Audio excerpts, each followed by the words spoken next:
What's good, everybody? It's your boy, O'Shea Duke Jackson, back at it again with another episode of The Celebrity Junk. And guys, we're flying all the way to Seattle, Washington, and we're dealing with Mr. Chad Wheeler. Okay, now Mr. Chad Wheeler is an offensive tackle for the Seattle Seahawks. He's in his, I believe, either second or third season. And, I think that he is a backup tackle. I don't believe that he starts, but he made the team, okay? And Mr. Wheeler is with, very, very attractive African-American young lady, all right? Now, I don't know what her name was. I've been looking for her name. And at the time that I am doing this story, I do not know her name. But unfortunately, she was in a relationship with him. And on Saturday night, he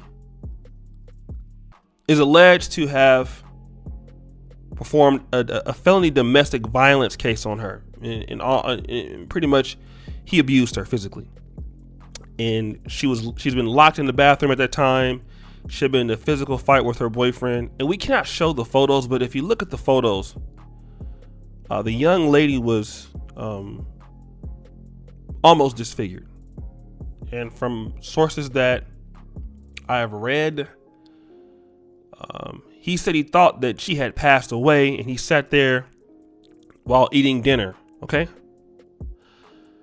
I was talking to my good buddy of mine, RB the Breakthrough. We talk a lot. He's a person I would consider a real life brother to me, and I love him very dearly. He's a very good man. He also reported on this story on his Randy Booker YouTube channel, and he'd been looking through many different sites, and then you had some black men that were saying something about, well, she's with a white guy and that's what a swirler deserves. And, you heard things like that. And don't get me wrong, I will get my roast on with the swirlers. Okay. It's fun here and there, but this is not one of those times. Okay.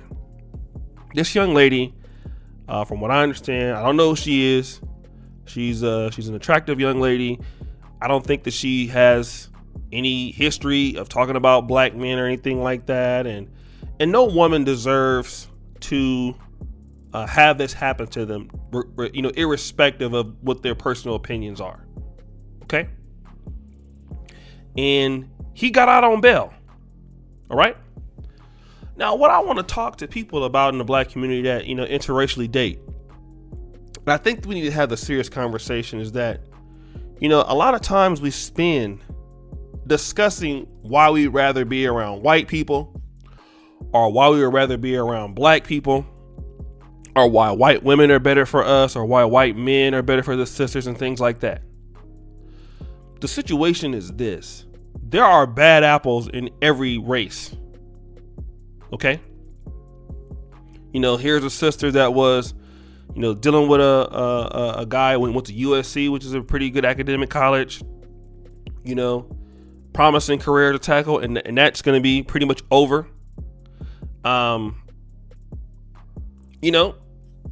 She ended up, getting with the guy that's like this. Okay. And it could happen to, a woman that's dealing with a black man. We know that's true. But for those people, and let's just say, for example, she's just dealing with the guy because he was nice at first. We can't say for sure that white people or white men are better than black men or anything. It's a case by case basis.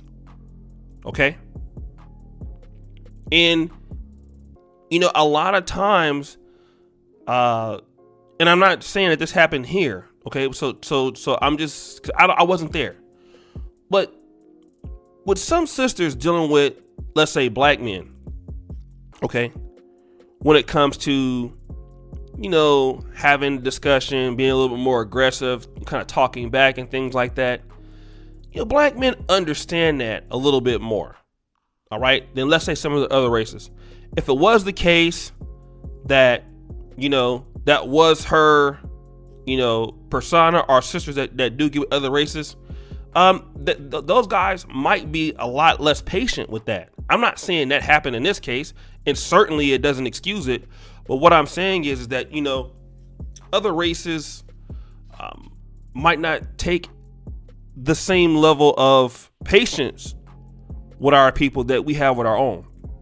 And I've also seen certain statements that, he wanted her to bow down to him and she wouldn't do it, so he got upset, and you do have people out there that are crazy like that, and you have guys that just because they're, in the white race and they come across situations that they can't handle, that they won't respond with, using their logic.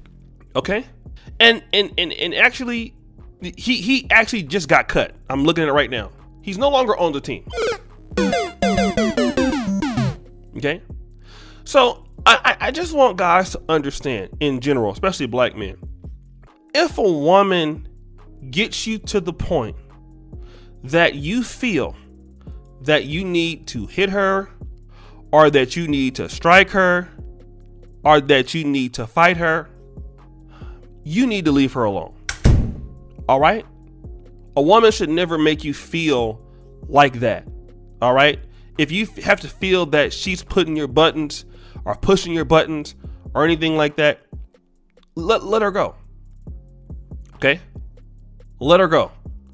It's just not worth it, because once you get that label of being a man that hits women, of being a man that, abuses women, especially in today's age, in the 80s and 90s and stuff like that, it was still bad. It was a lot easier to overcome and things like that. But now you live with that for the rest of your life, no matter how much you've changed, all of that. Once society deems you like that, now it's over. So, sometimes you're going to have to be, if you're in a situation, you might end up being a punk temporarily to save what you want to do.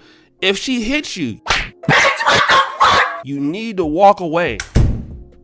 If she puts your hands on you, you need to walk away. Because if you hit that lady back, all right, it doesn't matter. Popular opinion is going to say that you are abusive. All right. And it's just too much life for you to live, for you to put yourself in such a situation. Let your head do the thinking for you. All right. That's the most important thing. So guys, check it out here. It's your boy O'Shea Duke Jackson, back at it again with another episode of The Celebrity Junk. I really appreciate you for all that you do. Subscribe with the bell. Check out the first comment in the top. Check out the Black Men of Perf t-shirts. And as you know, the buffoonery remains at an all-time high. I'm out.